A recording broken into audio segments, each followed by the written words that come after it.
Meus estimados irmãos e irmãs, muito boa noite. É uma alegria muito grande encontrar cada um de vocês.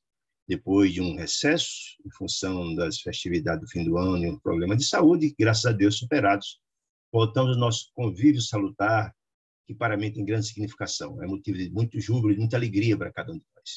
Estamos iniciando uma nova jornada. Lembra que nós estamos estudando a maravilhosa obra A Vida do Mundo Espiritual e estamos começando hoje a sexta obra dessa coleção fantástica, chamada Libertação, pelas mãos venerandas de Francisco Cândido Xavier, o nosso Chico, através do benfeitor André Luiz. Eu sempre gosto de, antes de começar a estudar uma nova obra, dar uma consultada nos prefácios. Os prefácios têm nobres lições, notadamente as obras psicografadas por Chico, através de André Luiz, todas são prefaciadas pelo nosso Emmanuel, não é? Que é um grande espírito que coordena toda a obra, a extraordinária obra mediúnica do nosso caro Chico Xavier. E ele nos diz assim, nesse prefácio dessa obra, diz, olha, nessa obra, nas antes das portas livres do trabalho cristão que André desenvolve com tanta beleza, eu queria recordar a obra da lenda egípcia do peixinho vermelho. Aí eu não vou traçar essa obra toda aqui, essa história toda aqui, mas em rápidas palavras, dizer o que significa essa lenda do peixinho vermelho. Portanto, diz Emmanuel que existia um lago ladrilhado no jardim, com bastante lodo, e que tem muitos peixes, alguns peixes bem gordos, bem poupudos, acomodados, preguiçosos, que viviam de comer as larvas que lá surgiam, insetos, etc. Portanto, eram gordos, nada faziam, acomodados, preguiçosos, comiam, depois voltavam para suas locas para descansar, passavam o dia todo dormindo, comia e dormia.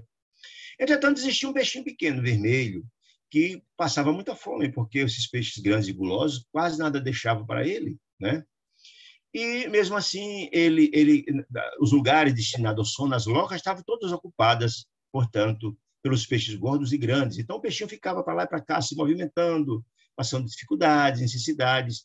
E isso o obrigou, diante das adversidades, a buscar se renovar, buscou estudar todo o ambiente do lago, conhecia cada ladrilho, vivia para lá e para cá, estudando, pensando, correndo, se movimentando. E por conhecer todo aquele processo, e vi que lá as perspectivas de melhoria e de renovação para ele eram mínimas, as perspectivas eram passando muita fome. Então, de estudar, encontrou então uma grelha, um pequeno sangrador, um pequeno vertedouro desse pequeno lago. E ele, como era magrinho, que corria para lá para cá, nadando muito, era magrinho, conseguiu, vencendo as dificuldades, perdeu algumas escamas, mas venceu esse gradilho e pegou um pequeno filete de água que saía, que era um pequeno vertedouro. E empreendeu sua jornada. Lá na frente encontrou um riacho, depois encontrou um rio e finalmente encontrou o mar, imenso, com magníficas perspectivas, não é? Ele que vivia naquele ambiente pequeno, sem perspectiva, sem conhecimento. Queria que só, por gentileza, silenciasse aí o microfone para não dar interferência aqui, por favor. Viu? Agradecendo demais. Bom, então, esse peixinho venceu e chegou no mar. Um mar imenso de perspectivas. Nesse trajeto, viu coisas lindas que ele não conhecia, muitas construções bonitas, palácios, casas, animais que ele não conhecia, florestas extraordinárias, e, finalmente, no mar, aquele mundo de vida, de peixes que ele não conhecia, baleias, peixe galo do mato, do alto, enfim, coisas lindas, corais que ele também não conhecia. Um mundo descortinou diante dele. E, sim, e a comida farta, foi muito bem recebido pelos todos os amigos, fez várias amizades no mar e passou a morar no chamado Palácio de Corais, um banco de corais fantástico, foi muito bem acolhido, etc. Fez muitas amizades. Entretanto, na conversa com os novos amigos, foi dito a ele, olha, você está aqui no mar, com essa perspectiva imensa, com possibilidades mil. Entretanto, aqueles colegas ficaram lá no lago, eles, poderá acontecer um fato, o mar nunca secará e nunca faltará alimento, mas para eles, num período de seca grande, é possível que aquele lago seque e eles venham a perecer na lama, no charco, etc. É uma possibilidade. E então o peixinho, com um coração generoso e bom, mesmo que nunca foi bem tratado lá, empreendeu, resolveu o seu coração, palpitou, que ele viria voltar lá para contar àqueles irmãos que existia um mundo que eles não conheciam, muitas belezas, com muitas possibilidades, com muitos alimentos, um mundo completamente distinto, maravilhoso, com muitas possibilidades, e empreendeu uma viagem imensa, com grandes sacrifícios. Saiu do mar, pegou o rio, pegou o riacho, e aquele pequeno filete d'água, até com esforço, penetrar de novo a grelha. E quando chegou no lago, ele imaginava que ia ser festejado, afinal de contas, ele estava voltando de uma viagem, com muitas perspectivas, com muitos conhecimentos, e achava que todos teriam interesse em ouvir sua história. todos teriam o maior interesse em ouvir seus descobrimentos, suas informações, seus conhecimentos novos. Entretanto, se decepcionou, que ninguém, absolutamente nenhum peixe, deu a menor importância ao seu regresso. Aliás, eles nem sequer tinham notado que ele não estava ali. Eram indiferentes, eram egoístas, só pensavam neles próprios, acomodados, não estudavam nem nada. E ele, num esforço muito grande para tentar conversar com ele, dizer que existia um mundo novo, que existia perspectivas novas, que ali aquele regato podia perecer, ninguém o viu.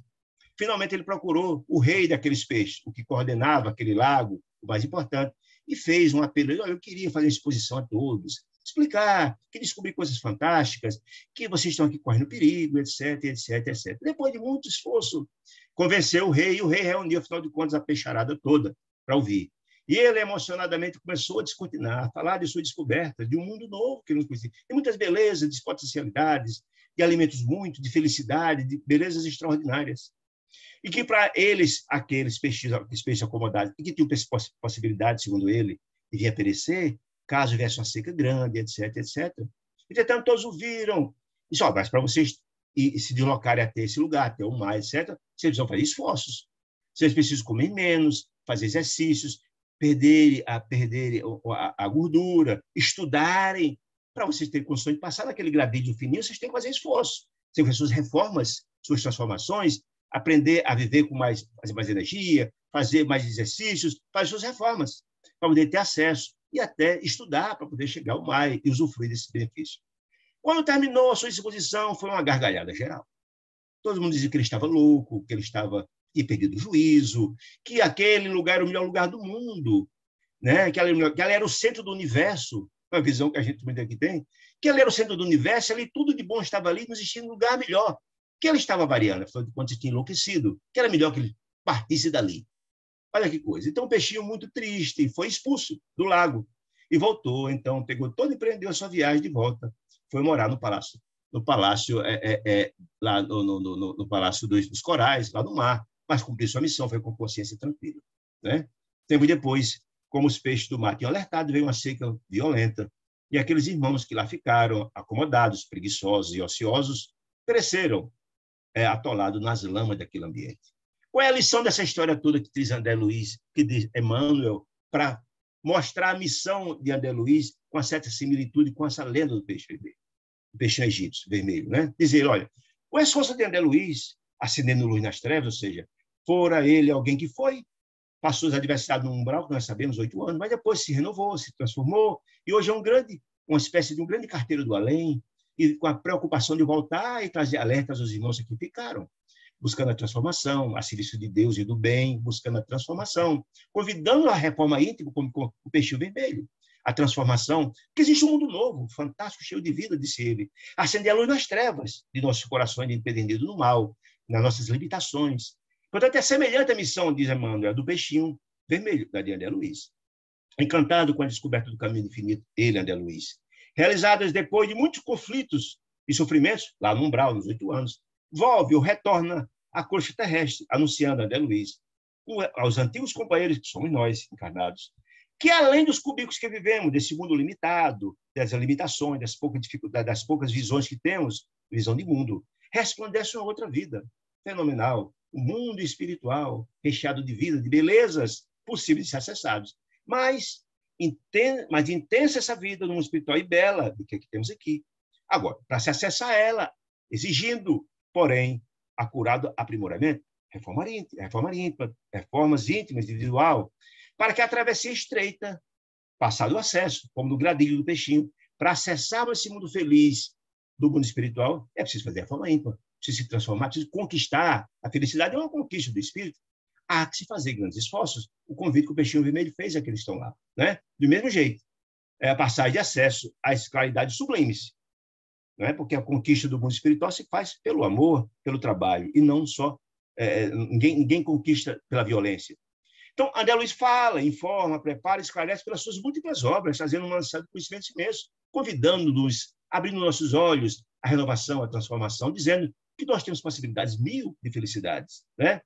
Há, contudo, muitos peixes humanos que nós agimos como peixes gordos, preguiçosos e ociosos do lago, que sorriem, zombam, passam entre a mordacidade e a indiferença, procurando locas passageiras, ou seja, nós pensamos só no hoje, no presente, no material, ou pleiteando as lavas temporárias, pensando só no agora, sem entender que o nosso futuro depende dos nossos procederes.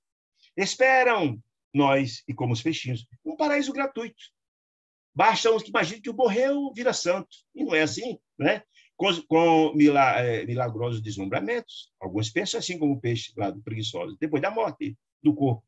Mas sem André, sem as orientações de André, diz Emmanuel, ou de nós mesmos, com esses alertas, com essas ajudas, que vêm através das informações do mundo espiritual, os servidores que somos, de boa vontade, para todos os caminheiros da vida humana, portadores dos céus, pronunciou Jesus, o grande pastor, a seguinte frase: a cada um será dado de acordo com as suas obras. Ou seja, não é possível colher sem plantar. Cada um colherá em conformidade com os seus esforços, com suas renovações, com suas transformações. Então, esta mensagem do prefácio é fantástica, dizendo a similitude do trabalho do peixinho vermelho, um trabalho hercúleo, magnânimo e celestial, desenvolvido pelo grande André Luiz. Essa obra foi psicografada em 22 de fevereiro de 1949. Bom, então, começando depois desse prefácio cheio de ensinamentos, o capítulo 1, porque é um capítulo longo, eu vou tentar fazer uma leitura dinâmica para a gente buscar as informações contidas nesse extraordinário capítulo. Toda obra, é interessante mostrar a dinâmica, a didática da obra de André Luiz. Toda ela baseia-se em fatos do mundo espiritual. E o livro se baseia nas vivências, nas experiências colhidas do mundo espiritual. Mas a didática do mundo espiritual, e é importante a gente entender, quanto mais evoluídos são as criaturas, os espíritos, mais todas as ações são planejadas. Né? O improviso é exatamente das criaturas inferiorizadas. O mundo espiritual, quando mais elevado, mais eles planejam para que tudo dê certo.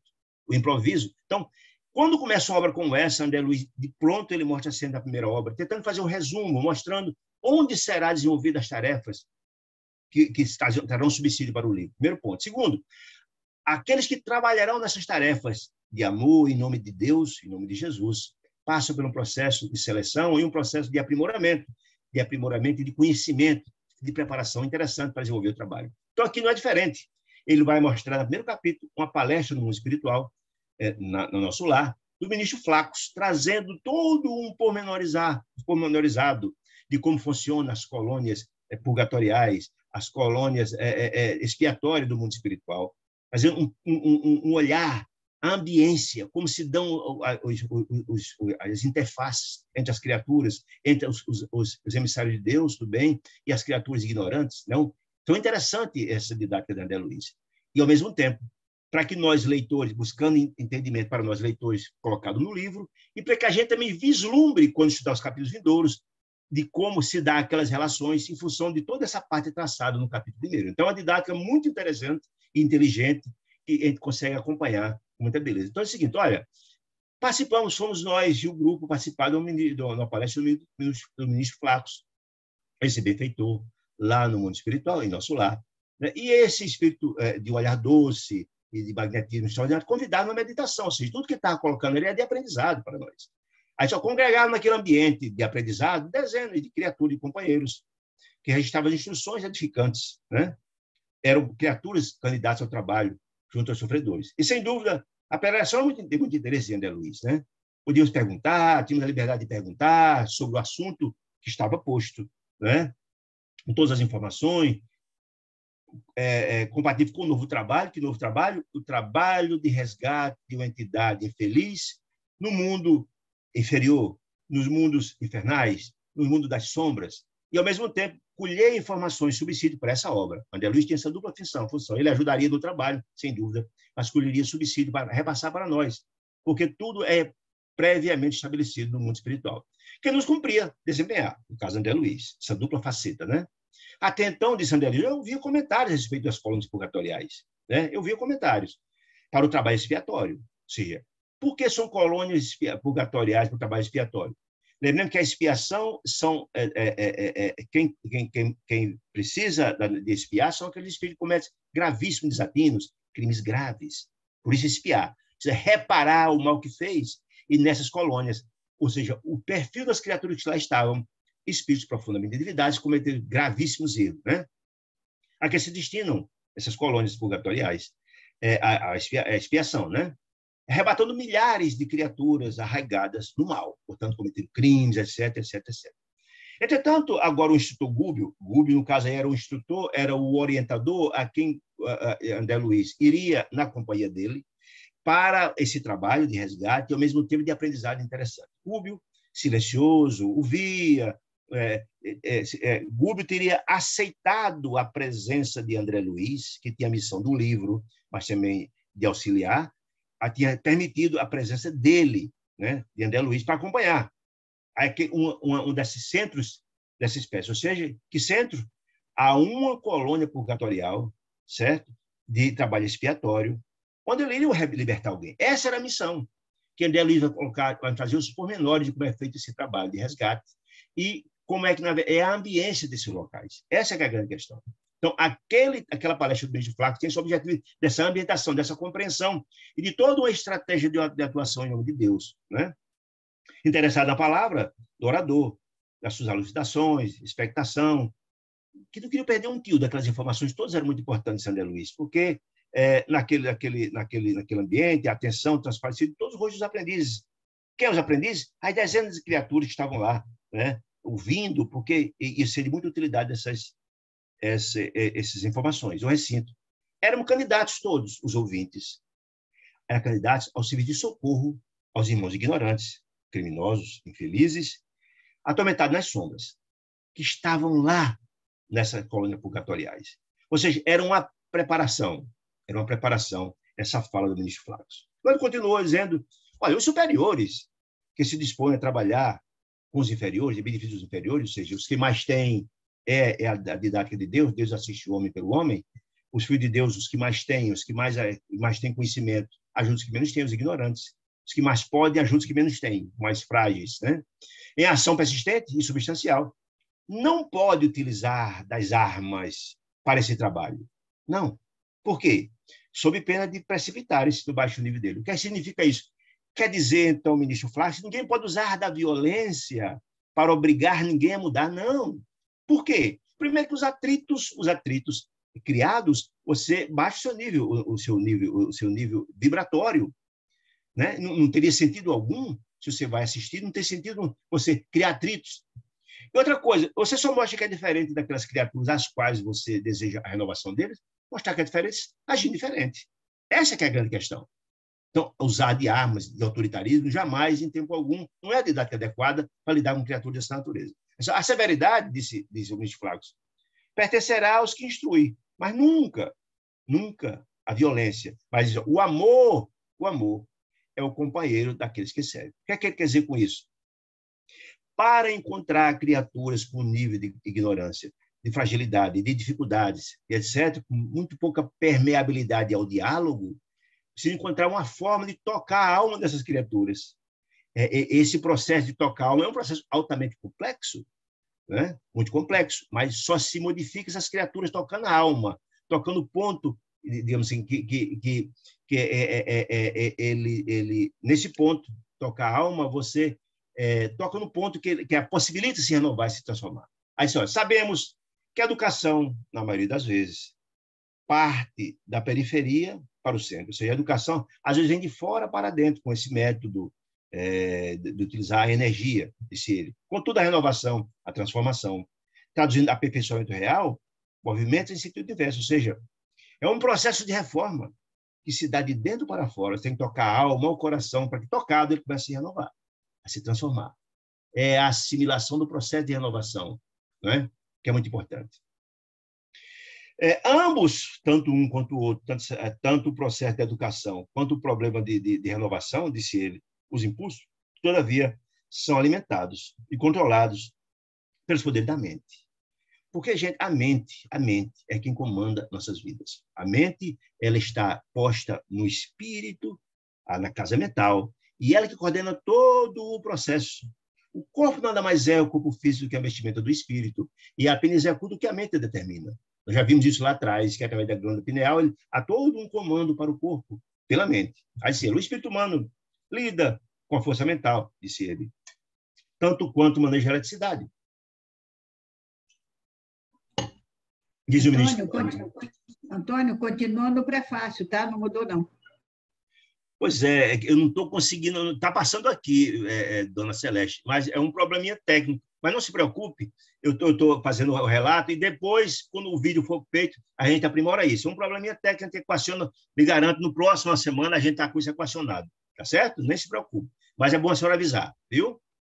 Bom, então, continuando. Então, disse ele, ó, então, o homem, desde o começo, ele trabalha os impulsos, tanto das duas metodologias, é a mente que comanda, né? Então, diz, ó, o espírito humano lida com a força mental, como também com a eletricidade. Desde que o mundo é mundo, que o homem usa a eletricidade para transformar nas transformações incessantes da Terra. Entretanto, mal conhece a existência da primeira. Eles conhecem já da segunda, que é o caso da eletricidade. Mas não conhece o poder da mente. A força mental é um ilustre desconhecido de nós desencarnados. Nós não temos a compreensão do extraordinário poder de transformação da mente. Não temos. Né? E precisamos aprofundar nesse conhecimento, disse ele. Né? Porém, no que já se aprende a gastar a segunda, a eletricidade, no transformamento da Terra, a mente ainda não, disse ele. Né? A rigor, portanto, não temos ciclos infernais. Ou seja, olha, essa história de inferno eterno não existe. Né? Não temos inferno eterno.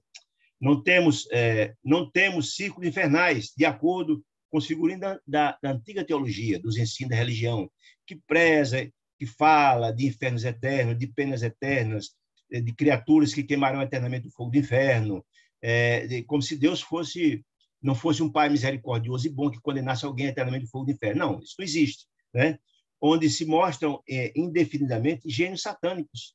Alguém que eternamente será que comandarão os diabos, os satanás que comandam esses ambientes. Não, isso não existe, disse ele, de todas as épocas. E sim, o que existe são esferas obscuras, ambientes de sofrimento, de dor, de angústia, que se agregam consciência embotada na ignorância, cristalizada no ócio, nada fazem para se renovar, reprovável ou confundido no eclipse temporário da razão. Então, o que é que quer dizer com isso, gente?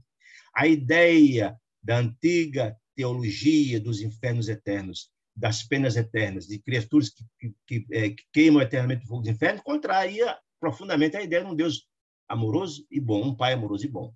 Nós passamos, sim, dificuldades, criado na simples ignorância, até o processo de autoiluminação, somos filhos de Deus, é um processo. Então, nós passamos por essas etapas. Né? Mas não existe espíritos satânicos eternamente, nem existe inferno eterno, quero explicar isso. Né? É importante que a gente entenda essa compreensão, porque lá atrás a gente falou um pouco sobre isso, lá no Obreiro da Vida Eterna, mostrando também que esses ambientes, essas criaturas insubmissas, criam essas zonas de tormentos reparadores. O que é que eu quero dizer com isso? Lá na obra Tormento da Obsessão, de Dona Ivone do Amaral Pereira, ela fala, como também fala o Obreiro da Vida Eterna, que esses ambientes, tanto as colônias espirituais elevadas, de belezas múltiplas, como regiões infernais, de ambiente dantesco, de sofrimentos eternos, de um ar intragável, de um ambiente escuro, essa ambientação, é fruto do pensar e do sofrer das criaturas que lá estão. Porque o pensamento tem um poder imenso, imenso, de modificar o fluido cósmico universal. Porque esse fluido é plástico, ele se amolda ao pensamento dos que se encontram naquela região, tanto do pensamento como do sofrimento. Então, esses ambientes que as pessoas se encontram lá por sintonia, quando desencarnamos, vamos para lugares compatíveis com o nosso estado d'alma, as criaturas, os réprobos que cometeram graves crimes, são atraídos desse lugar por sintonia. Ao chegar lá, as suas dores potencializadas e suas ignorâncias, os pensamentos infelizes, amoldam aquele ambiente. Como as criaturas felizes, ao serem atraídos para as colônias espirituais mais iluminadas, eles, o sentimento deles e o amor que promana nos seus corações, amoldam aquele ambiente em conformidade com sua grandeza. É isso que estão dizendo. Então, o que quer dizer com isso? Os infernos não são eternos. Quer dizer isso? Não. Aqueles ambientes modificam-se, transformam-se. Aquela criatura que está hoje numa situação de profunda ignorância, de profunda crueldade, é um filho de Deus, que no futuro está fadado à lei do progresso. Então, não existe alguém satânico a vida inteira. Os ambientes, não, esses próprios ambientes se renovam, se transformam. Vamos ver um pouquinho mais para frente. Bom, semelhantes criaturas, essas infelizes, no entanto, não se regeneram à força das palavras. O que é que ele quer dizer com isso, gente? As criaturas no estado de ignorância deste, não é só na título do poder de argumentação para transformar, não. Onde a ignorância é profunda, onde a crueldade é imensa, o estado é muito grande de ignorância. Eles não modificam-se apenas com o diálogo. Não, não. É preciso ser tocada a alma dessas criaturas, né? Necessita do amparo edificante, que eles mostrem, modifiquem o tom vibratório, é o toque na alma, elevando-lhe um modo de pensar e refletir. Vocês estão lembrados, quando estudamos lá no Obreiro da Vida Eterna, da irmã Cipriana, que chegou a um ponto de ignorância tal do obsessor, que fora convocada a irmã Cipriana, porque ela tinha um estado da alma de grandeza, que o benfeitor chamou de divino amor fraternal, que tinha a capacidade de tocar o coração das pessoas, tocar onde existe, onde desencadeia todo um processo de renovação. Tem que tocar. O amor é o único sentimento capaz de transformar o ódio, de renovar. Então, para essas criaturas, apenas palavras não resolve. Tem que ser uma estratégia com muito amor e muita renúncia para tocar a alma dessas criaturas, né? É muito interessante isso, pelo estado dessas próprias criaturas. Muito bem. Disse ele, olha, aí ele fala assim, eminentes pensadores do mundo, sempre que vieram ao mundo, já buscaram metodologias, traçaram estratégias, as próprias religiões trazem conhecimentos muito importantes no que diz respeito às metodologias, os roteiros para transformar a humanidade. Afinal de contas, as religiões são caminhos para Deus, nos diz a doutrina espírita, e todas elas têm cabedais de informações importantíssimas, não é? Então, não é falta de método, não de conhecimento, não é. O que nós precisamos mesmo é de pessoas que materializem isso, né? O mundo precisa de pessoas que materializem esses conhecimentos, certo? Isso é que é importante. Não é preciso dizer, faço o que eu digo, não faço o que eu faço, é preciso materializar, vivenciar. Eu gosto muito daquela expressão do apóstolo Tiago, que diz que a fé sem obras é morta. Não basta ter a fé, tem que colocar em prática, em vivência, que o mundo precisa de pessoas que materializem os ensinamentos postos através das religiões, né? Que todas são santas, como diz a doutrina espírita. Todas são santas, são instrumentais. O que muda as pessoas, que renove as pessoas, que transforma as pessoas, não são as religiões. Não é o fato de você dizer que pertence à religião que você transforma na pessoa melhor ou pior. Não. O que transforma as pessoas é a materialização, a vivência dos conhecimentos trazidos pelas religiões. Essa é que é a questão. Não é o fato de você estar na religião que acha que está salvo. Isso é ilusão. Nós precisamos materializar os ensinamentos que trazem as religiões, que são caminhos para Deus, criados por Ele. Então, empreender esse intercâmbio, essa grande trajetória, essa luta de transformação, incentivando-se tão somente os valores culturais da vida, dos informes que estão postos, diz ele, seria consagrar a tecnocracia. Ou seja, a transformação do homem não pode ser uma mera tecnologia, quero cálculo, uma mera maquinal. Não é. Não é. É a procura simples, olha, que procura esse sistema tecnocrático. Procura simplesmente a mecanização da vida, e a vida não funciona assim, destituindo das sementes gloriosas da improvisação. O que é que ele quer dizer com isso, gente? Não são as informações que chegam que transformam os homens. É preciso, além disso, elas são importantes, mas é preciso da assistência amorável dos enviados de Deus. Então, nós precisamos dos nossos tutores, que são nossos tutores, os anjos da guarda, como diz a doutrina católica, os amigos espirituais, como diz a doutrina espírita, os emissários de Deus, buscando nos orientar, tocar nossos espíritos, estar ao nosso lado, aconselhando, tutelando nossas vidas. Isso é que é importante. Essas duas questões são importantes, mas sem a ajuda dos benfeitores, dos emissários de Deus. Nós todos somos fazendo parte de uma grande família universal, somos todos filhos de Deus. E aqueles que mais têm, ajudam os que menos têm. Os que mais sabem, ajudam os mais ignorantes. Esse é o grande processo de fraternidade. Deus ajuda o homem pelo homem, né? Olha, quando ele fala instituindo a improvisação, porque cada situação é uma situação. O benfeitor espiritual chegando no espírito relutante do mal, na ignorância, ele utiliza uma estratégia em conformidade com o problema e a gravidade daquele problema.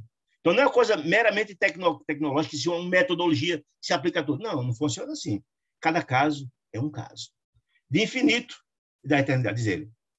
Aí ele faz aqui um apanhado muito interessante. Olha, o mundo sempre recebeu o emissário de Deus, sempre, né? Sempre. E esses emissários de Deus, com suas compreensões, com seus conhecimentos, certamente buscam orientar a humanidade. Em todos os tempos, Deus sempre viu os emissários de Deus, né? Que tocam, e aí, etc.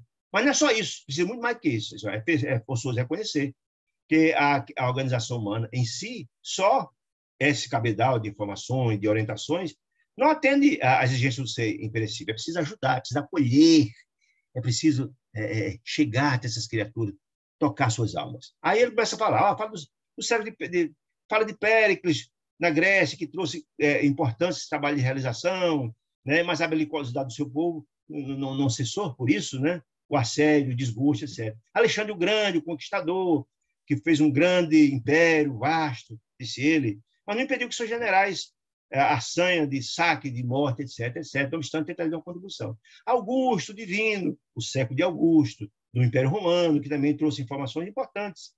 Avançado programa político, benefício de todos, né? Mas não conseguiu banir de Roma a sua sede de dominação a qualquer preço. Ou seja, eles trouxeram considerações, trouxeram importância. Constantino, o grande Constantino, que cessou, o grande imperador de Roma, que cessou a perseguição dos cristãos, deu sua contribuição, mas não cessou as detestáveis guerras em nome de Deus, como as cruzadas e por aí vai, né? Quem tiver mais interesse nesse estudo de Constantino, tem essa maravilhosa obra, que eu já falei várias vezes, Jornada dos Anjos, de Célia Carneiro, através do benfeitor Lúcio, que narra muito bem esse processo todo do trabalho de Constantino. Muito bem. Napoleão, o ditador que trouxe progresso material, desenvolvimento material, mas era um ditador. Naquela época era muito comum a igreja quem coroava os imperadores, os reis, e ele colocou, no gesto ditatorial, a própria coroa na sua própria cabeça, né? A ganância de posse e de poder. Trouxe algumas contribuições materiais, mas não avançou muito. Aí falo de Pasteur, que trouxe grandes contribuições da ciência, dedicada à selva microbiana, a cessar as doenças, etc., etc., etc., mas também deu sua contribuição, mas não conseguiu resolver. O que ele quer dizer com isso? O mundo sempre enviou seus emissários de amor, né? Podemos falar de Gandhi, de Madre Teresa de Calcutá, de Chico Xavier e tantas outras criaturas que deram contribuições importantíssimas. Mas só isso não equaciona, não resolve. Precisamos todos da assistência paternal dos emissários de Deus, dos nossos tutores. Esse trabalho importante de assistência que vai acelerar o processo de despertamento para a vida espiritual. Aí só, permanecemos diante de uma civilização de superfície. Ou seja, o que quer dizer com isso? Houve grandes avanços tecnológicos do conhecimento. Hoje o homem manda as suas máquinas a vistoriar, a descobrir os buracos negros, as estrelas, as imensas imensidões do universo. O homem tem capacidade de fazer um transplante de face, por aí, de imprimir um carro numa impressora 3D. Isso é fácil. Uma civilização de superfície, e nós avançamos só no conhecimento material, mas não na moralidade. É isso que quer dizer isso. A moralidade é fundamental para a transformação do homem. Nós encontramos pós-doutores com conhecimento material, dando coisas no vento, literalmente falando. Pessoas que são absolutamente analfabetas espiritualmente falando, né? Que reclamam a presença daqueles que ensinam bem. Mas muito mais do que ensinam bem, é preciso que praticam. Gosto muito da expressão, e Dona Celeste também gosta muito, da frase de Madre Teresa de Calcutá: as mãos que trabalham, que operam, são mais santas do que os lábios que oram. Então, precisamos de mãos à obra, precisamos de trabalho, materialização do trabalho, né? É isso que está nos dizendo. Por isso, o trabalho de espiritualidade é tão fundamental, de apoio, de sustentação, de despertar da alma humana. Sobre o manancial da cultura, que o mundo tem, informações, nos vales da terra, é imprescindível que desça a compaixão dos céus, já disse ele, através dos montes de amor e de renúncia dos emissários de Deus, dos trabalhadores do Pai, né? Cristo, disse ele, não brilhou apenas no ensinamento sublimado, esse evangelho, esse manancial fantástico de informações, maior cabedal de moralidade trazido à humanidade capaz de redimir o homem, educar a alma humana. Muito mais do que isso, Jesus vivenciou o que ensinou. Jesus é uma carta viva do seu evangelho, ele vivenciava. Então, isso que é importante, nós temos que vivenciar. É isso que transforma o homem, a prática, a vivência. Em companhia dele, de Jesus. É indispensável mantenhamos a coragem de amparar e salvar, certo? Descendo ao recesso do abismo. É interessante ele colocar isso, porque a presença dos emissários de Deus são em todas as esferas. A doutrina espírita nos coloca. Desde as esferas mais excelsas, de beleza e angelitude, até as regiões abissais de dor, as regiões infernais, tenebrosas das sombras. Os emissários de Deus estão sempre lá, em seu nome, para estender as mãos às criaturas que estão mergulhadas no char. Esse é o amor de Deus. É Deus assistindo o homem pelo homem, não é? Não longe de nossa paz relativa, ele está falando do mundo espiritual, ali, né? em círculos escuros, disse ele, de desencanto e desesperação, misturou-se milhões de seres reclamando comiseração, reclamando piedade dos emissários de Deus. São irmãos na fase de embrutecimento, que são também filhos de Deus. Ou seja, se são filhos, há uma pequena centelha da luz de Deus naqueles corações que precisam se desenvolver. Para isso precisa do acolhimento, do amor, ser tocado na alma, como dizia a benfeitora Cipriana. Por que não acender a luz, disse o ministro Flacos, dentro da noite que se mergulham, daquela região de sombra e de dor, desorientado, de dor, né, que mergulham? Por que não semear a esperança entre os corações que abdicaram a fé em si mesmo? Porque, gente, a esperança é a mola propulsora do nosso processo evolutivo. Quem não tem esperança no futuro não se esforça para se renovar, não é? Aí diz, quem abdicou da fé, porque Chico tem uma frase lapidar a respeito da fé. Disse ele que o pior infortúnio do ser humano é perder a fé em Deus e em si mesmo e continuar vivendo, porque não se sente capaz de resolver nada, não se sente capacitado para. Então, a fé é fundamental, é a força motriz da alma para impulsionar adiante, né? Quando eu dizendo, olha à frente, pois, disse ele, de coletividade dolorosa, esses sofredores, a petição de reajustamento faz-se inadiável, imprescindível, o auxílio restaurador em nome de Deus, estender a mão, né? Somos entidades, disse ele, ainda infinitamente humildes, isso é o ministro Flacos falando para aquela comunidade de trabalhadores que vão a regiões infernais colher, libertar a criatura. Por isso que o nome da obra é Libertação, certo? Disse ele. Somos entidades ainda humildes e imperfeitas, disse ele, nos candidatando de pronto à condição dos anjos. São imperfeitas para nos candidatarmos à condição de anjos. Não, estou muito distante dos anjos. Não, nós somos criaturas humildes, quer dizer isso, né? Comparada à grandeza, disse ele, inabordável de nós, para nós, dos milhões de sóis que obedecem às leis soberanas e divinas em pleno universo, a nossa Terra, nosso planetinha, que gira em torno do planeta de grandeza, em todas as suas esferas. E é importante falar das esferas para a gente lembrar do ensinamento lá atrás, no livro A Cidade no Além, de Gorina Cunha, que fala que a Terra não só é a crosta, não. A crosta, nós temos a crosta, mas temos 6 camadas extrafísicas.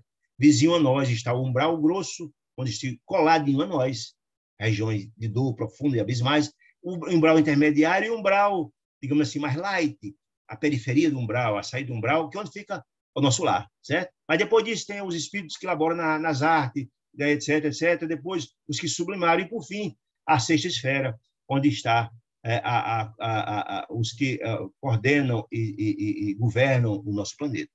Entretanto, a doutrina espírita tem informações somente até a 3ª esfera. Não temos sequer da 4ª para frente. Vê como nós estamos distantes dessas compreensões. Então, só é a Terra, mesmo todas as suas esferas, nada mais é do que uma pequena laranjinha diante do Himalaia. Ou seja, a Terra nada significa para o mundo, para o universo. Nada significa. Isso é de muito pouca importância. Muitas pessoas acham que a Terra é o centro do universo, a visão equivocada da igreja outrora, né? E nós, espíritos, ele está falando para aquele grupo de espíritos, outros, confrontados com essa atitude dos espíritos superiores, seja, eles, espíritos que estão lá trabalhando para buscar ajudar os seres infelizes, diante dos espíritos excelsos, que dominam a sabedoria na santidade, não passamos, por enquanto, de bactérias controladas pelo impulso da fome e do magnetismo do amor. Seja, ele quer dizer que a gradação da sublimidade é imensa, eles estão, com muita humildade, falando que são pequenininhos, mas, em nome de Deus, pode contribuir, e muito, nesse processo, né? Disse ele. Entretanto, guindados às singelas culminâncias da inteligência, disse ele, somos micróbios que sonham um crescimento próprio para a eternidade. Ou seja, eles já despertaram, e sabem que o caminho da evolução e da luz está na prática do bem, do amor e da fraternidade, isso que querem dizer. Estão no caminho, e é um processo longo, mas é despertar, e tem todas as possibilidades de progresso, ele está nos dizendo isso, né? Enquanto o homem, nosso irmão, disse ele, desintegra, assombrado, os átomos nas descobertas atômicas, ele disse, olha, nós do mundo espiritual já trabalhamos com essas informações há muito mais avançados, disse ele, estudamos a energia atômica, que nós da Terra não temos nem aquilatar, ou seja, ele quer dizer o seguinte, que o conhecimento é infindável, nós temos uma visão muito pequena do mundo, está falando isso, está falando sobre isso, exatamente sobre isso, né? Então, caminheiros todos, porém, que somos do progresso infinito, principiamos apenas, ele e nós, né? Ele e nós, a sondar a força mental. Quem? As criaturas encarnadas e espirituais, a força mental, que nos condiciona às manifestações nos mais variados planos da natureza. Ou seja, a força mental ainda é muito desconhecida completamente por nós, basicamente. E o mundo espiritual ainda, na esfera que eles estão, tem muito ainda a compreender a potencialidade da força mental. Eles são encarcerados ainda à lei de retorno, presos, significa isso. A lei do progresso, porque as reencarnações e a metodologia que Deus nos concede para as múltiplas matrículas na escola da vida e auferindo com informações, conhecimentos, pela lei do progresso, é uma bondade de Deus, é uma possibilidade de Deus nos dar da matrícula no processo da vida, temos efetuado multisseculares recapitulações. Sempre viemos em aprendizado por milênios consecutivos. Esse é o grande processo. Ninguém consegue avançar sem as experiências. Como ninguém pode chegar ao alto nível do conhecimento material sem trabalhar gradativamente a cada ano se matriculando na escola convencional. Aí só, expressando-nos coletivamente, sabemos hoje que o espírito humano lida com a razão há precisamente 40 mil anos. Ou seja, o homem saiu da profunda ignorância há cerca de 40 mil anos para o processo do raciocínio mais elevado, do desenvolvimento do sentimento, etc., etc., da razão. Todavia, com o mesmo furioso ímpeto do homem de Neandertal, aquele homem das cavernas, que nós somos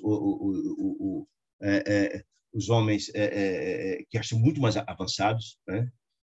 Mas aquele homem aniquilava o seu irmão, né? O Homo sapiens, que somos hoje, né? Aquele homem das cavernas aniquilava o companheiro, o irmão, a golpe de sílex, de pedra, pela sua ignorância. O homem da atualidade, disse ele, classificado na glória das eras das grandes potências, do conhecimento imenso, que manda aparelho para o espaço, que faz cirurgias complexas, da nanotecnologia, etc., disse ele, esse homem extermina o próprio irmão a tiro de fuzil. Mas que desenvolvimento é esse, gente? Tem um conhecimento material. Entretanto, falta o conhecimento da moralidade. A elevação se dá pela transformação do coração, dos sentimentos, do amor, da renúncia, da fraternidade, da benevolência, da indulgência, do perdão. Então, que desenvolvimento é esse? Que nós agimos correlatamente com o Neandertal lá, só que matar com a pedra elétrica com um fuzil hoje mata do mesmo jeito, né? Aí só. Os investigadores do raciocínio, os cientistas, etc., que escrevem ligeiramente tisnados dos princípios religiosos, ou seja, muito baseado ainda na teoria, nas informações trazidas pelas igrejas tradicionais, com aquelas informações da teologia tradicional do céu eterno, do inferno eterno, de um céu onde ninguém trabalha, coisa do gênero, um inferno de ociosidade, que não faz o menor sentido, né? Diz que esses irmãos do conhecimento, tinados princípios religiosos, identificam tão somente essa anomalia sinistra. Que anomalia? Que o homem de hoje, com todo o conhecimento, atira de fuzil e mata como lá o Neandertal da caverna matava com a pedra na cabeça. A renitência da imperfeição, diz o homem de hoje, com todo o conhecimento, está na fragilidade da carne, diz ele. Mas será que a carne, gente? Não é na fragilidade da carne. Como se a carne fosse permanente individualização diabólica. Como a culpa fosse da carne, nós sabemos que a carne nada mais é do que a roupa do espírito, né? Então, a história de que a carne é fraca, não, que a fraca é o espírito, quer dizer isso, né? Esquecido que a matéria mais densa, é senão um conjunto das vidas incontáveis em processo de aprimoramento, crescimento e libertação. O que quer dizer com isso? Nós, hoje, de carne, somos exatamente o vestimento do espírito, espírito esse que traz todas as suas experiências pregressas, desde quando foi criado o ser ignorante até hoje. Nós somos a somatória disso. Então, as nossas ações é da nossa mente, aquela máxima de que mente são, corpo são, mente doente, corpo doente, é exatamente isso. A culpa não é da carne. A carne só faz o que o espírito manda. Então, é a mente em desequilíbrio. Eles querem dizer isso, né? Nos campos da coisa planetária, disse ele, queda-se, localiza-se a inteligência, qual se for anestesiada com narcótico da ilusão, como se fosse, digamos assim, anestesiado por drogas da ilusão, disse ele. No entanto, essas criaturas infantis do ponto de vista espiritual, nós auxiliaremos, iremos assistir em nome do Pai, disse ele, a sentir e reconhecer que o espírito permanece vibrando em todos os anos da existência. O que quer dizer com isso, gente? o espírito é imortal, nós somos seres interdimensionais. Nós somos a mesma criatura aqui encarnada e quando desencarnamos somos a mesma criatura, com vícios e virtudes, é isso que quero dizer. E que precisam da assistência dos emissários de Deus, tanto aqui como alhures, como no mundo espiritual. É isso que quer dizer. Cada espécie de seres, desde os seres do cristal ao homem, desde do cristal ao homem, da pedra ao homem, e do homem até o anjo, abrange inumeráveis famílias de criaturas. São criaturas porque são criadas por Deus. Todos são criaturas de Deus, nas várias gradações, em vários níveis, né? Operando em determinada frequência do universo. Mas todos são criaturas de Deus. A doutrina espírita nos mostra que não é só o homem que precisa de assistência, os animais também, por aí vai. Todos, nada refoge ao controle do Pai, nem um grão de areia, né? Muito bem. E o amor divino alcança-nos a todos, de Deus, todos, à maneira do sol, que abraça os sábios e os vermes. O sol atinge a todos como o amor do Pai, né? Todavia, quem avança, quem evolui, demora-se em ligação com quem se localiza na esfera próxima. Ou seja, não é o fato de a gente desencarnar ou evoluir espiritualmente, vamos esquecer os que ficaram. Não, as ligações existem, os sentimentos existem, as ligações continuam. Não há uma desconexão porque desencarnou. Não, absolutamente, né?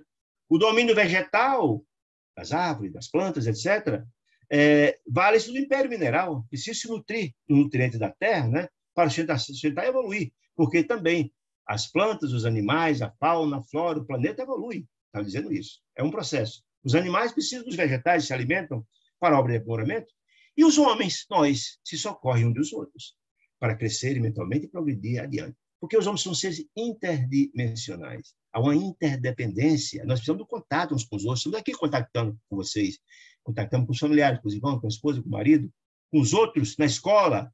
Há uma necessidade do outro. O homem se alimenta dessas energias que recebe, né? Aprimora-se, aprende, né?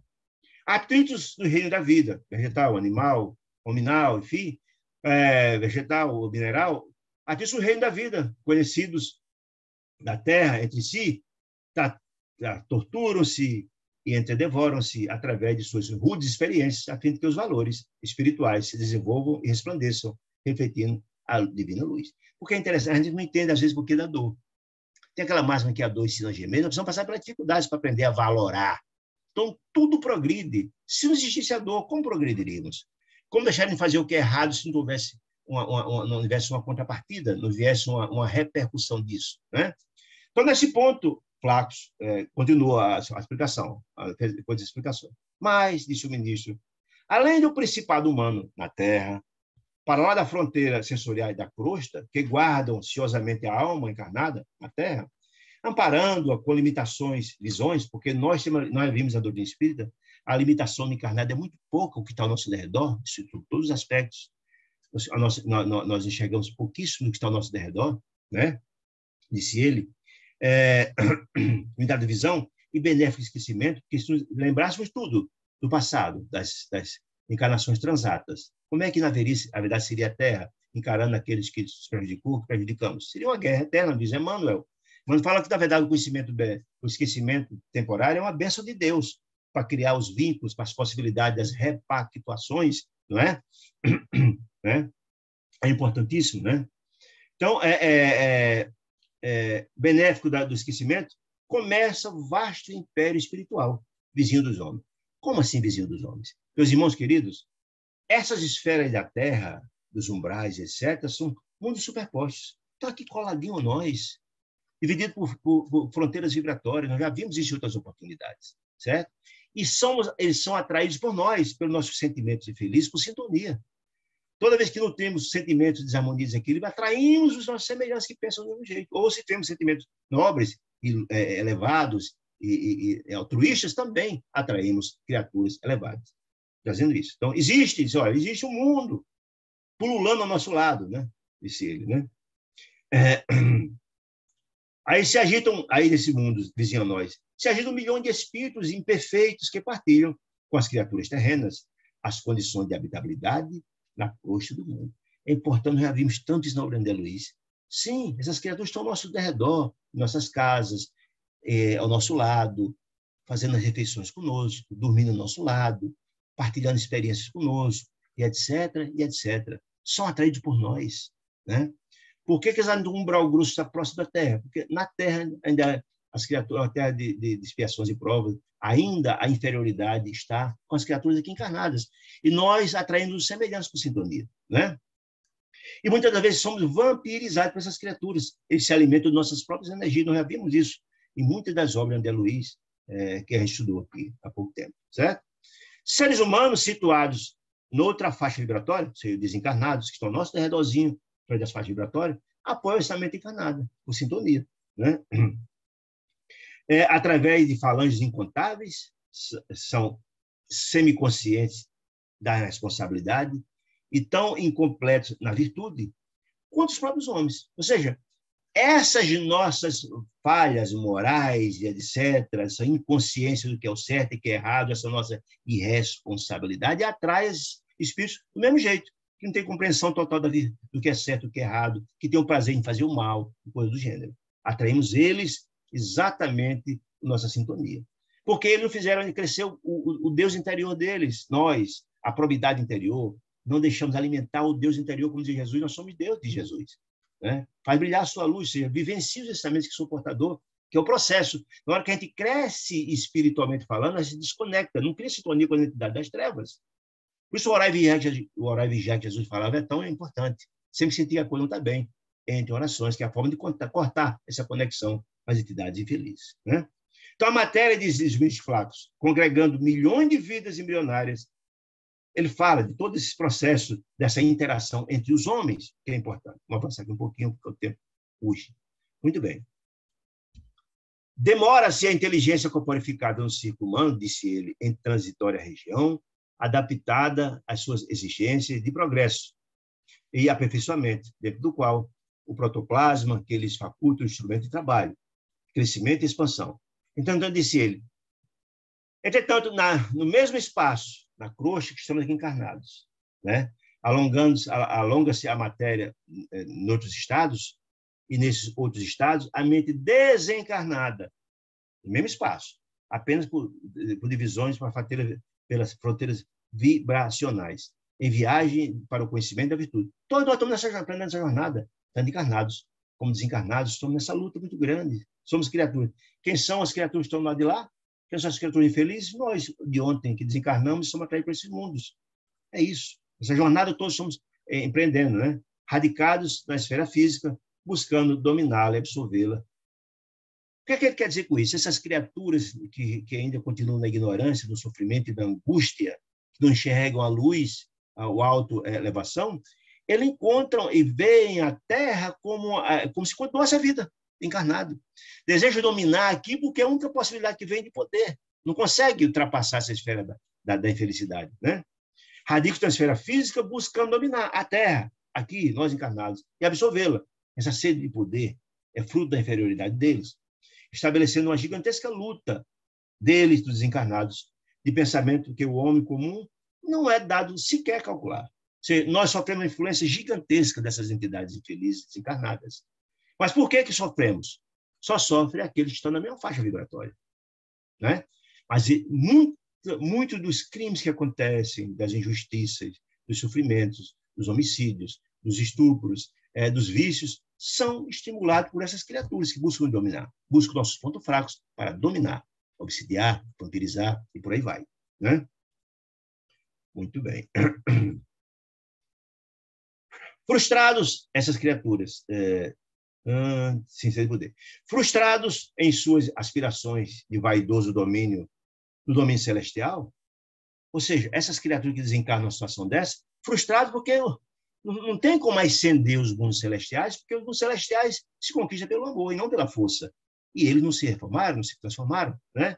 Homens e mulheres de todos os climas, de todas as civilizações, depois da morte, esbarram nessa região. Que região que ele está falando, gente? Nos umbrais. Por quê? Está lá na cidade do além.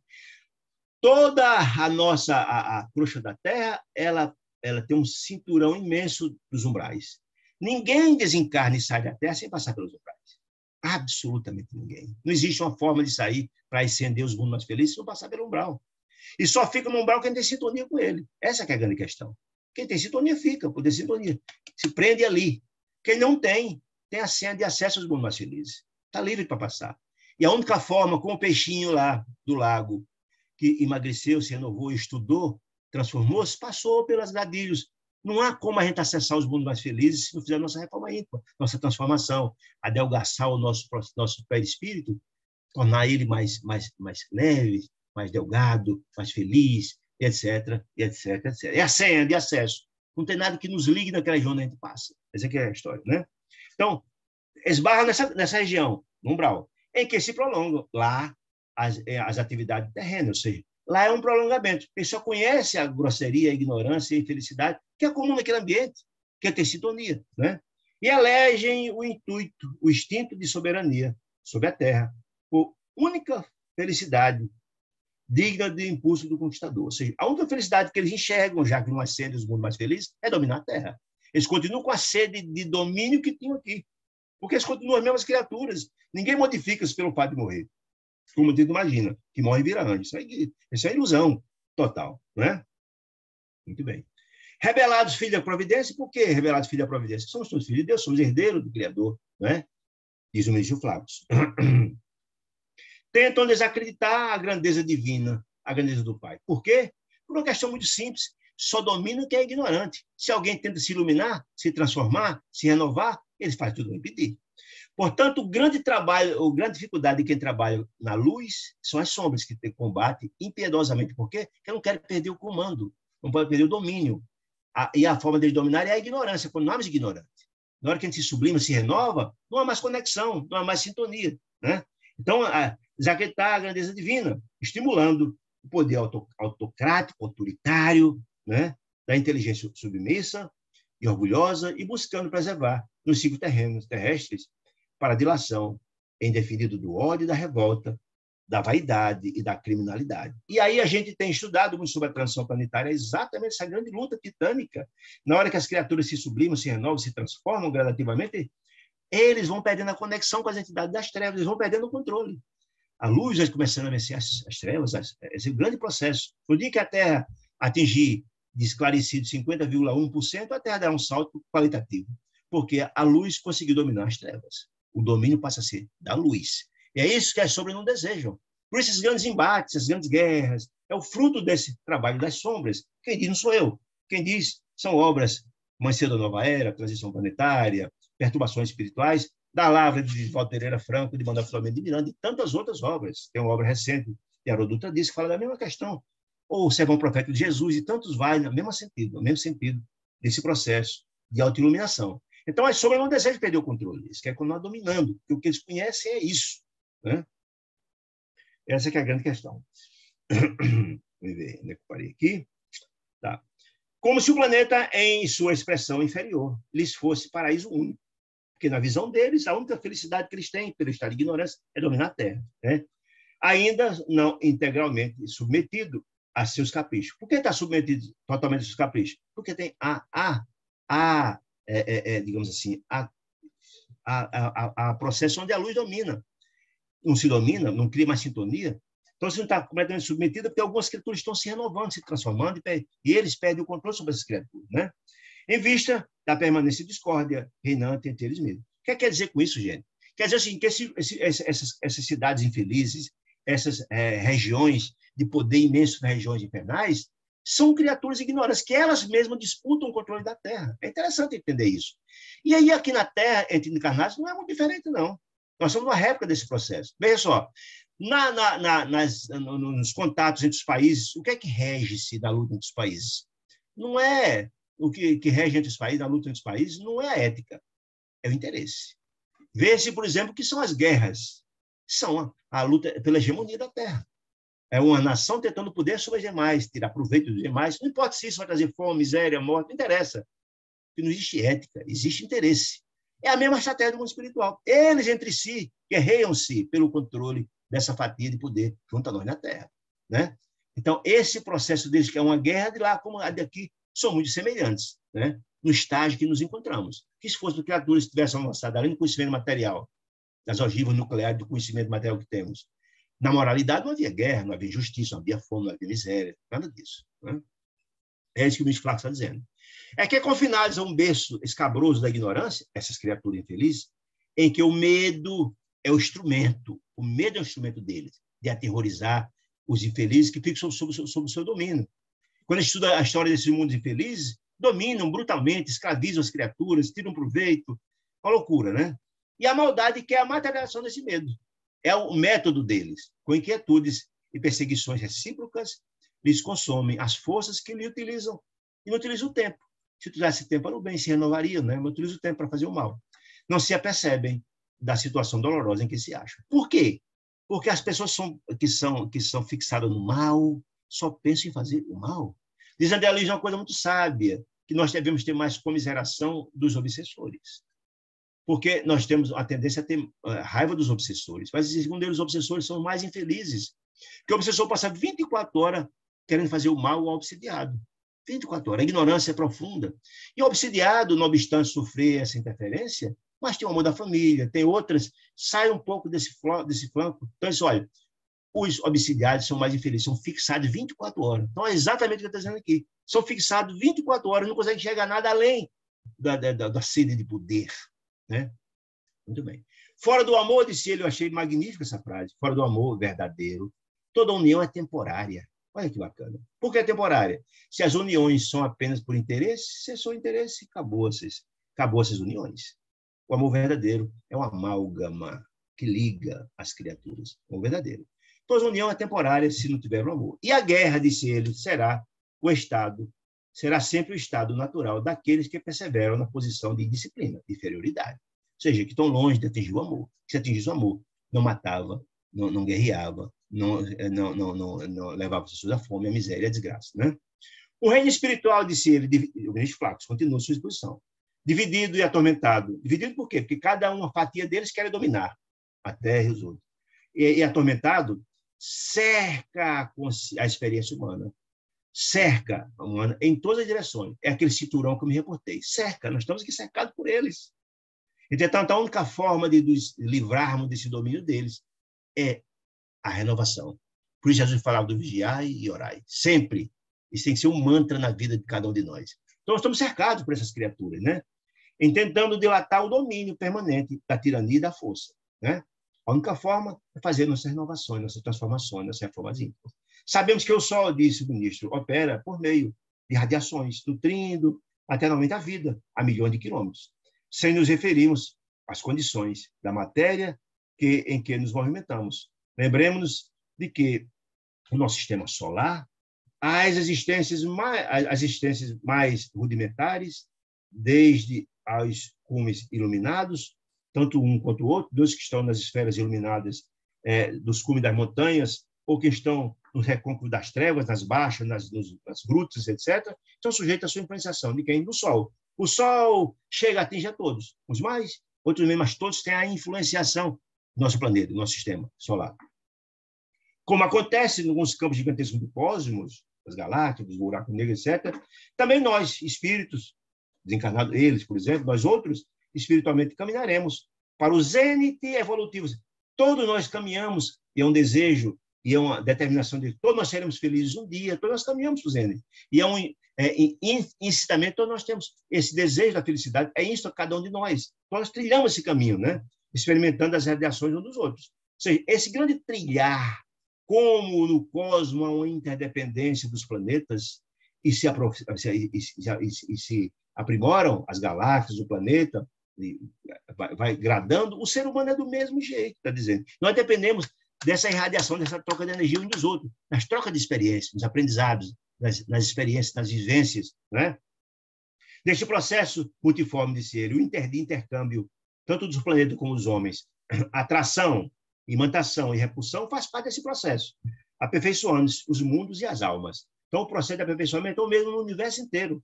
Os planetas se renovam, se transformam, todos os seres da criação é uma lei universal. A lei do progresso é uma lei universal. Mas nós precisamos dessa interdependência, dessa troca de energia, de informações, de conhecimentos, né? Na comunidade universal. Dentro de semelhante realidade, toda a nossa atividade terrestre se desdobra num campo de influências uns para com os outros, que nem mesmo nós, os aprendizes humanos em ciclos mais altos, poderíamos, por enquanto, determinar. Ou seja, essa determinação de como se dá essa interdependência, esses contatos, não é do mundo espiritual, nem do nosso instrutor, é de cada um de nós. É um processo. É um processo que esse trabalho, esses atritos, essas renovações, é uma coisa individual de cada um de nós. Nós vamos evoluindo e vamos aprendendo no processo. Raro, disse ele, raros, compreende, diz o ministro, na morte, uma simples modificação de envoltório. Apenas. Nós nos deixamos a vestimenta de carne. Vários são de raros compreendem esse processo. Uns continuam aquela ideia da visão material do mundo, né? de que é uma vida só. E escasso, diz ele, número de pessoas, ainda mesmo se tratando de religiosos mais avançados, guardaram a prudência de viver no vaso físico, de conformidade com os princípios superiores e que esposaram. O que quer dizer isso, gente? Muitas das criaturas têm um conhecimento. Quantos de nós espíritas, quantos de nós dirigentes espíritas, evangélicos, pastores e padres e bispos, etc., só temos uma compreensão da boca para fora, mas não vivenciamos. É a velha história da vivência. E essas criaturas que mais foram dados, mais será cobrado. Muitos, na verdade, temos o conhecimento, mas não vivenciamos. Não somos as cartas vivas desse evangelho, do qual a gente compreende, entende? Então, as consequências virão quando desencarnar. Não há milagre, ninguém transforma-se porque morre. Não, não é esse o processo. O processo não é esse, é isso que ele está me dizendo, certo? Então, eu vou aqui um pouquinho. Melhor aqui. Muito bem. É isso que ele está nos dizendo.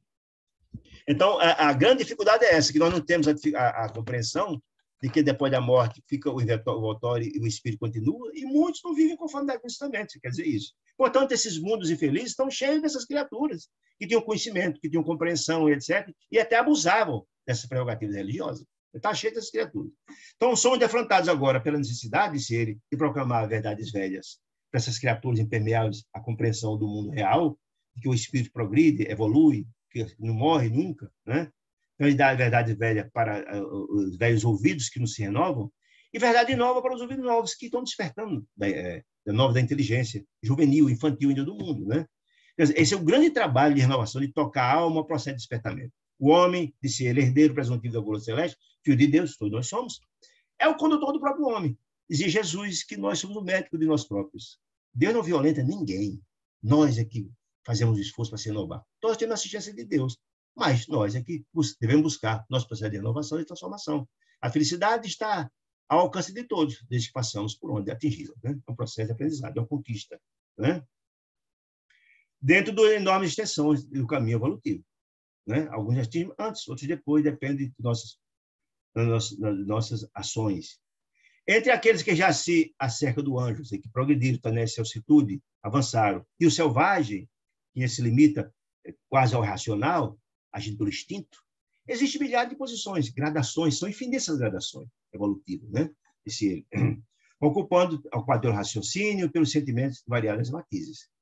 E se há uma corrente brilhante e maravilhosa de criaturas encarnadas e desencarnadas que se dirigem ao mundo da sublimação, que se esforçaram, se renovaram, se transformaram, desferindo o glorioso ciclo de um canto de trabalho, de amor, de beleza, etc., na vida, existe uma outra corrente escura e infeliz, nas mesmas condições, interessada em descer ao recanto das trevas, lançando perturbação, desordem, sombra, consagrando a morte. É a questão do caminho a tomar. Uns estão no caminho da luz, seguem sua trajetória, e outros seguem o caminho das trevas, da angústia, da dor, renitente no mal e da infelicidade. Né? Muito bem. Aí continua dizendo, espíritos incompletos que somos ainda nós, aderimos ao movimento que nos diz respeito e colhemos os benefícios da ascensão ou da descida, dependendo dos caminhos aos quais devemos estabelecer. E também a ajuda daqueles, se as criaturas que vivenciam, pensam e planejam bem, terá a ajuda dos benfeitores, mais iluminados, mais elevados. Como as criaturas que pensam, planejam e fazem o mal, tem também a orientação das criaturas mais infelizes que eles que comandam as forças das sombras. Né? Todo esse manancial de informações da palestra do ministro Flacos é para preparar os trabalhadores que irão trabalhar nesse mundo infeliz na libertação. Existe um conhecimento como essa ambiência, o que vão enfrentar, que tipo de criatura enfrentar, e, ao mesmo tempo, para nós que estamos lendo o livro, para a gente entender as leituras vindouras dos capítulos vindouros. Né? Então, isso, o inferno, por isso mesmo, é um problema de direção espiritual. Aqui se diz O Satã é uma inteligência perversa, como o anjo é aquele que seguiu a luz. Essa que está nos dizendo. O mal é um desperdício do tempo, que podia estar trabalhando, a energia que Deus nos deu para fazer o bem. Né? O sofrimento, diz ele, é reparação. Estamos sofrendo porque, na verdade, cometemos algo. É uma expiação se, na verdade, cometemos crimes graves. Ou é uma prova, se for de renovação, de transformação, de aprender o que não aprendemos ainda. Precisamos recapitular para aprender. É como alguém que se reprova na escola e tem que voltar no ano seguinte para aprender. As almas decaídas, contudo, disse ele, quaisquer que sejam, não constituem uma raça espiritual sentenciada ao satanismo irremediavelmente. Não, não é, disse ele. No inferno não existe isso. São apenas uma coletividade de criaturas humanas desencarnadas em posição de absoluta insensatez. Um dia eles vão romper essa insensatez. Um dia eu vou encontrar a luz, porque são filhos de Deus, e Deus jamais despreza qualquer de seus filhos. Nunca faltará ajuda como esse que nós vamos trabalhar aqui estudar nesse livro da libertação, é a ajuda de Deus para tocar os corações daqueles mais infelizes. Todos são filhos e estão fadados à lei do progresso. Né? Misturam-se a multidão terrestre, nós encarnados, misturam-se essas criaturas infelizes à multidão terrestre, exerce situação singular sobre inúmeros lares. Nossos lares, nós convivemos com aqueles que estão em sintonia com a gente. Se é um lar voltado ao amor, à paz, à fraternidade, à oração, etc., etc., vão estar representados essas criaturas que se sintonizam com esse ambiente. E aqueles que só pensam no mal, planejam o mal, também vão estar as criaturas lá. Eles também influenciam as administrações, os governos, das empresas, do Estado, da União, etc. Eles influenciam. E o interesse fundamental dos mais poderosos inteligentes, as pessoas imaginam que só o fato de ser inteligente, ser um cientista, ser um dirigente, algo de muito conhecimento, não é influenciável? Sim. Não tiver moralidade? Sim. Quantos cientistas de alta escola recebem o Prêmio Nobel que destinam os seus ensinamentos, os seus estudos, as suas informações, os seus conhecimentos para atividades menos felizes, né? E etc. Como é que surgiu as bombas atômicas? Se não foi no espírito não foi, por exemplo, altas inteligências do mundo científico, né? Essa é a grande questão. Também são influenciados por eles, são influenciados por eles. Dentre elas, essa a inteligência poderosa é a conservação do mundo ofuscado e subtraído à força da ignorância, defendida e do egoísmo recalcado, adiando o reino de Deus de que tanto falava Jesus. Porque Jesus falava que o reino de Deus não é um local circunscrito, não. O reino de Deus é criado no nosso coração. A cada ação no campo do bem, colocamos um tijolinho nessa construção do reino de Deus. E o que quer dizer com isso? Nós encontramos o céu e o inferno sem desencarnar, não, aqui mesmo. Se eu vivo praticando bem o amor e a fraternidade, eu tenho o amor da questão ao nosso redor, dos que se beneficiam, de confraternizam conosco. Se eu me planejando, praticando mal e planejando, eu também tenho inferno aqui. O ódio, as violências, enfim, por aí afora. Né? De milênios em milênios, essa informação é importante. De milênios em milênios, a região em que respiram essas criaturas infelizes padece extremas alterações. Estão lembrado, quando a gente estudou o livro O Bem da Vida Eterna, estão lembrado do fogo purificador? Do fogo purificador? Então, Deus é tão magnânimo e bom, Pai, que faz uma renovação. Faz aquele fogo purificador que queima os miasmas, os ódios, os ressentimentos, as energias deletérias. Faz uma renovação, um saneamento daquele ambiente. Há uma renovação naqueles ambientes. Nós vimos lá no livro O Bem da Vida Eterna, o qual acontece ao campo provisório ocupado pelos povos desconhecidos. A matéria, disse ele, em que ele estrutura aqueles ambientes, que é o fruto do pensamento e do sentimento daquelas criaturas, estrutura residências, sofre tremendas modificações. Há uma queima, um saneamento, uma renovação daquele ambiente. E precioso trabalho seletivo se opera na transformação natural, dentro dos modos do infinito bem. Está lembrado? Passou o fogo purificador, lá na casa transitória Fabiana de Cristo, eram resgatadas aquelas criaturas que estão no processo de renovação, que tinham uma certa auréolazinha, e as criaturas não têm uma continuar lá. Mas há um saneamento, há uma melhoria naquele ambiente. Deus está sempre ajudando seus filhos, não importa que seja anjo ou que seja criatura mergulhada nos abismos, nos charcos das regiões abismais. Né? Entretanto, embora de fileiras compactas, incessantemente substituídas, disse ele, substituídas, persiste por séculos consecutivos, acompanhando o curso das civilizações e seguindo-lhes os esplendores das experiências. Então, é um processo que há renovação, porque todo dia desencarna criaturas infelizes, que são atraídas por esses mundos. Né? Então, continua o ministro Flaxo. Aí alguém perguntou, alguém que estava ouvindo a palestra, mas escuta, grande benfeitor, como é que Deus permite uma situação como essa? esses queixos de dor, de sofrimento, de angústias? Aí ele respondeu uma coisa muito simples. Respondeu, mas escuta, meu irmão, por acaso, você que me interroga, como se explica a sua tardança de nossas próprias adesões ao plano divino? O que quer dizer isso? Por que você demorou tanto a despertar para estar aqui? Isso é um processo, não é? Isso é um processo. Você hoje é a somatória de suas experiências múltiplas até chegar até aqui. Você demorou. Você tem que enfrentar suas próprias sombras individuais. É um processo, né? Sente por acaso, amigo, disse ele, iluminado o suficiente para negar o lado sombrio de sua própria individualidade? Todos nós temos o nosso lado obscuro. Lembra daquela explicação magnífica de André Luiz, do cérebro triuno, e no andar de baixo está o porão, que guarda as reminiscências do nosso passado obscuro? Está o andar do meio, que é exatamente onde renova, que faz essa reforma desse porão, buscando as encarnações, buscar as experiências das energias sublimes, através da oração, para nos renovar esse porão.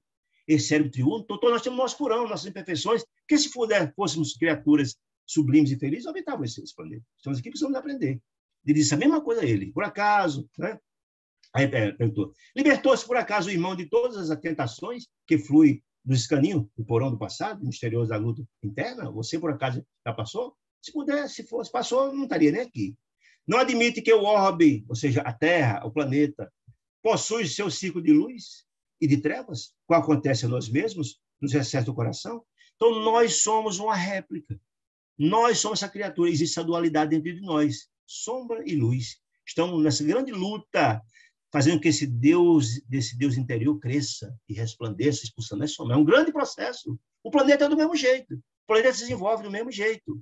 É um processo de renovação e transformação. Quer dizer isso. E assim, como duelamos nós em formidáveis conflitos por dentro, a vida planetária é compelida igualmente a combater os recônditos ângulos de si mesmo, desse processo de transformação. É a lei do progresso universal. Inderrogável, né? Quanto à intervenção do Senhor, recomendamos que os estudos desta hora, disse ele, recordamos que nós estamos estudando agora, disse ele, não se prende apenas ao aspecto da compaixão de Deus para com seus filhos, não, mas é um problema de justiça. A justiça de Deus é indelével. Lembra que Jesus falava que nós temos que pagar até o último sentido dos nossos erros, temos que reparar nossos erros? Isso é justiça divina. Se Deus não tivesse uma justiça, não justificaria quando nós fazemos o mal, porque não teria consequência. A dor ensina a gemer, nos diz o dito popular, e é fato. Nós colhemos o que plantamos. Nós, está falando deles, Espírito, diz o ministro. Outros, e a humanidade militante na carne, disse ele, não representamos, senão diminuta parcela da família universal. Jesus dizia que nós somos uma pequena morada na casa do Pai, né? Confinados na faixa vibratória que nos é peculiar. Ou seja, nós estamos vivendo no lugar onde temos sintonia. Quando desencarnamos, vamos direto para o lugar que temos sintonia. Está dizendo isso. Nós, os espíritos, desencarnamos, vamos direto para o lugar que temos sintonia. Pela questão de sintonia, de vibração, né? Somos simplesmente alguns bilhões, disse ele, de seres perante a eternidade. Apenas na família, na grande casa do Pai, nós somos uma pequena fatia dessa família. E estejamos convencidos de que o diamante é lapidado pelo diamante. Se botar um material mais fraco, quebra e não lapida o diamante. Ou seja, nós só podemos ser lapidados pelas criaturas semelhantes a nós, ou mais duro do que nós, né? O mal só pode ser corrigido pelo mal, disse ele. Ele vai explicar isso por quê aqui na frente. Funciona, disse ele, a justiça através da injustiça aparente. Até que o amor, quando estiver cansado de sofrer, da angústia, da dor, que a dor ensina a gemer, só a perda faz com que a gente dê valor àquilo que perdeu, só a doença faz a gente valorar a saúde, por aí vai, né?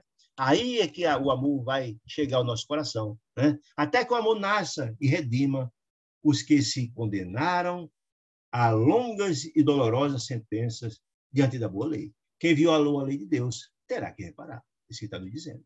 Terá que reparar. E a dor, sem dúvida nenhuma, é o remédio, né? Homens perversos, calculistas, digitosos e consequentes de seres são vigiados por gênios da mesma natureza, mais infelizes que ele, né? que abusam deles, escravizam, etc., etc., que se afinam com suas tendências, que são portadores, disse ele. Realmente nunca faltou proteção dos céus às criaturas de Deus. Nunca. Deus sempre está em todo lugar, assistindo e protegendo. Ingratas. E os números guardiães, ou seja, os seres celestiais, os grandes espíritos, disse ele, não se preocupam de ser tutelados, nunca. Todos nós somos a tutela dos emissários de Deus. No entanto, seria ilógico, disse ele, o absurdo designar um anjo para custodiar um criminoso. Não tem sentido. As grandes almas congregam um grande leque de trabalhadores que, em nome do Pai, distribui as suas bênçãos de assistência em todos os lugares. Não podia desperdiçar alguém que tem grande conhecimento para tratar só de um e o resto. E o trabalho da organização dessa família de Deus, né? Quer dizer isso, né? Então, os homens encarnados, de maneira geral, permanecem cercados pelas escuras e gradativas radiações de entidades imperfeitas e indecisas, quanto elas próprias, criaturas que lhes são invisíveis ao olhar, mas que lhe partiu a residência. Nós estamos no nosso derredor com as criaturas semelhantes a nós, pensamento e sentimento, está falando do mundo espiritual. Então, o nosso derredorzinho aqui. Muito bem. Em razão disso, disse ele, o planeta, por enquanto, ainda não passa de um vasto crivo de aprimoramento, da qual somente os indivíduos excepcionalmente aperfeiçoados conseguem escapar. Aqueles que conseguiram acesso, a senha de acesso e passar pelo umbral, está falando isso, na direção dos esferas sublimes, né?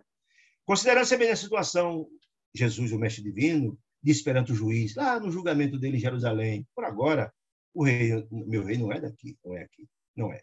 E pela mesma razão, Paulo de Tarso escreveu na sua encíclica aos Efésios, sua carta aos Efésios, dizendo o seguinte, não temos que lutar contra a carne e contra o sangue, mas sim contra os principados, contra as potestades, contra os príncipes das trevas e contra as hostes espirituais da maldade. Ou seja, nós temos que fazer um grande esforço de renovação, um grande esforço de reforma íntima para libertar e sairmos da sintonia das entidades infelizes. Porque nós que elevamos nossa faixa vibratória, nos libertamos. Estamos na faixa acima e seremos, sim, acessados pelas entidades luminosas que acessam, sim, as criaturas que se iluminam. Essa que é a grande questão, né? Disse ele. Além do reino humano, o império imenso das inteligências desencarnadas participam conosco, participa de contínuo no julgamento da humanidade. Estão o tempo todo nesse processo, usurpando, explorando, vampirizando, etc, etc. E atendendo à nossa condição de trabalhadores incompletos. Aí ele está falando agora para aqueles trabalhadores que estão ali, meus fracos. Qual é o nosso papel? Detentores de velhas dificuldades e terríveis inibições. Não somos perfeitos, né? Na ordem do aprimoramento iluminativo, cabe-nos. É a nossa tarefa preparar recurso de auxílio, de tocar a alma, de despertar a alma humana. Esse é o papel em nome do Pai, reconhecendo que a obra redentora de transformação é um trabalho educativo por excelência. Então, que educar o ser, tocar a sua alma para convidá-la à transformação. O sacrifício do Mestre Jesus na cruz foi fermento divino, levedando a massa, ou seja, dando volume ao seu ensinamento sublime, né? Disse ele. É por isso que Jesus, acima de tudo, é o doador sublime da vida imperecível. Doador por quê? Trouxe ele o grande cabedal de ensinamentos, o grande cabedal de conhecimento capaz de transformar a alma humana, né?